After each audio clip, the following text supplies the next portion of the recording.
આગામી સ્થાનિક સ્વરાજની ચૂંટણીને લઈને ભાજપ એક્શન મોડમાં છે। સાંસદ ધવલ પટેલે નિવેદન આપ્યું છે કે ભાજપ અત્યંત સશક્ત રીતે મેદાનમાં ઉતરશે। જે સ્થાનિક સ્વરાજ્યની ચૂંટણી છે, મહાનગરપાલિકા, નગરપાલિકા, તાલુકા પંચાયત અને જિલ્લા પંચાયતનું એનું ડિક્લેરેશન થઈ ગયું છે અને 6 એપ્રિલથી ફોર્મ ભરવાની શરૂઆત થશે।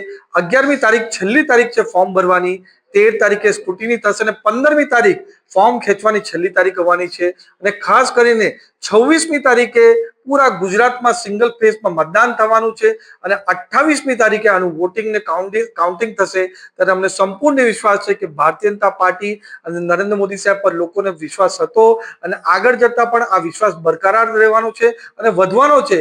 એના કારણે ભારતીય જનતા પાર્ટીનો જ્વલંત વિજય ગુજરાતમાં, ચાહે મહાનગરપાલિકા હોય, નગરપાલિકા હોય, તાલુકા પંચાયત હોય, જિલ્લા પંચાયત હોય, એમાં ભારતીય જનતા પાર્ટીનો મોટો વિજય થવાનો છે। કોંગ્રેસના અન્ય પક્ષનો પૂરી રીતે સફાયો થવાનો છે અને તમે જેમ જોઈ રહ્યા છો પૂરા ગુજરાતભરના વિઝ્યુઅલ્સ કે ગુજરાતમાં ભારતીય જનતા પાર્ટીની સેન્સિટિવ પ્રક્રિયા ચાલુ છે।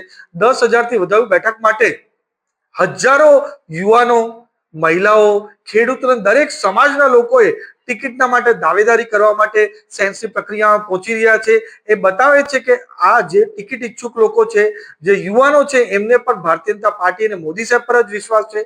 કોંગ્રેસ કે અન્ય પક્ષોમાં તો ટિકિટના માટે આટલી દાવેદારી કે હરીફાઈ નથી, ભારતીય જનતા પાર્ટીમાં જ હરીફાઈ છે અને હેલ્ધી કોમ્પિટિશન છે।